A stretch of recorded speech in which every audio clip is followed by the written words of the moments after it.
Hello, everybody. Welcome back to Being the Odds. It is Monday, June 3rd, 2024. We are back with our best bets of the day. To recap yesterday's results, we did not have the best day in the world yesterday. We had members only best bet under 5.5 Dallas Edmonton. That was a winner. We had the over 8.5 Texas Miami, which, by the way, Miami can go fuck themselves. Texas did their job. 6 runs. They had terrible pitching on the mound. Miami couldn't finish out. That was tough. Mariners, Dodgers, moneyline parlay, that was a win. And then honestly, we didn't have the best day. Right? Stars, moneyline, Twins first 5 plus 0.5, that was a loss. That sucked, by the way. D-backs getting 3 runs in the first 2 innings and couldn't finish it off on the moneyline on the first 5. That sucked as well. But you know what? Bad days sometimes happen. It's sports betting, is what it is, especially when we do it every single day like we do. But what really matters is, are you up for the year? Are you up in general? And we are. So if you guys can look at you guys see the records over my left-hand side. I'm not going to bore you with reading them off, but we're up a shit ton. And then when you add on the NFL and college football on top of that, I mean, we're sitting pretty over here. And we have, it's a very much slow day today, only MLB on today. So we're going to jump into the picks right now. I'm going to start with our first play, which is going to be the Padres money line versus the Angels. The Angels fucking suck. And that's really what it comes down to. And honestly, when a team's as bad as the Angels, I like when a team goes to that horrible team stadium, especially in MLB. Given the fact we have 162 games, there's basically no urgency for people to go to games in general.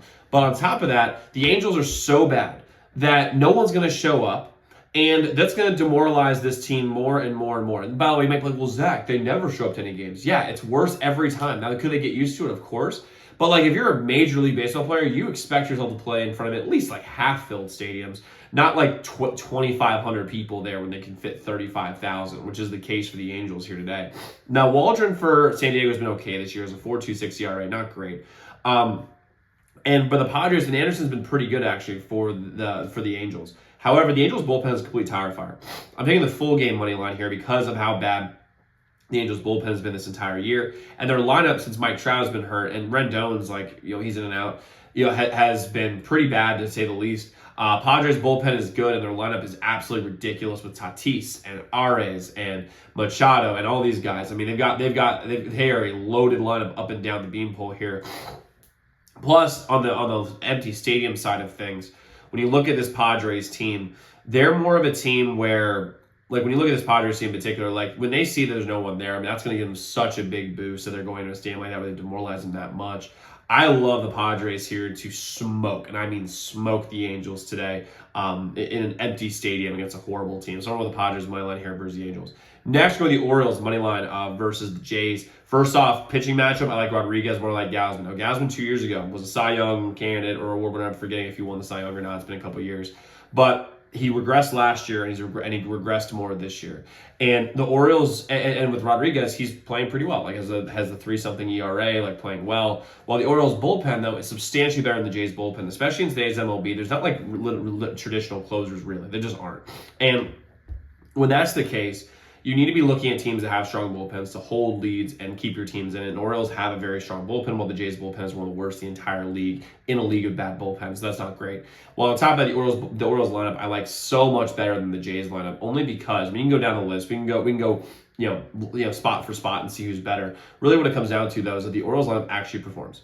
And the Jays lineup always underperforms. They have all the names in the world. They've got so many good players. And honestly, I think one of the reasons we think they're so good, like lineup-wise, is because of the last names, like Guerrero and Bichette, and like they're the sons of a lot of really good MLB players that aren't very good. But their sons are good, but they're not great. They're not as good as they were back in the day, specifically with Vlad Guerrero. Because Vlad Guerrero, when he was coming up and playing like 90s, early 2000s, all through the first 10 years of the 2000s, was awesome. And Vlad Guerrero Jr. has shown flashes of being awesome, but they don't perform on a night in, night out basis. While the Orioles lineup is a bunch of young guys who plays great all the fucking time. I love the Orioles here to win against the Jays here today. And then we're going with no runs first inning in Detroit and Texas. Both offenses start slow. It's weird for Texas given how good they were last year offensively, especially, while Detroit's lineup is just as bad as it was the year before. But both these teams have elite starting pitching here today. Skubal is great. Eovaldi has been elite this year as well. Both have mid-2 ERAs. Given how slow Detroit usually starts, and given how slow Texas has started basically this entire year, I think this could be a 3 up, 3 down, no hits. I think there's a no sweat here. I'm rolling no runs first in Detroit and Texas. Now, just so y'all know, we do have members only best bet today. Is edmbets.com/picks. Website link in the comments below. And if we're making you guys money this year, hit the subscribe button. If you like fading us, hit the subscribe button, regardless of what it is. If you do fade us, you're losing a shit ton of money. But regardless of that, hit that subscribe button. Try to get to 15,000 subscribers as quickly as possible. We've only been on for about a year, so getting to 15K is a big deal for us. So I really appreciate that, especially since it's free. You just click the button there. But guys, go lock in those picks. Let's go win together today. Let's go make some money. I'll see you all tomorrow. Make sure y'all check those other videos.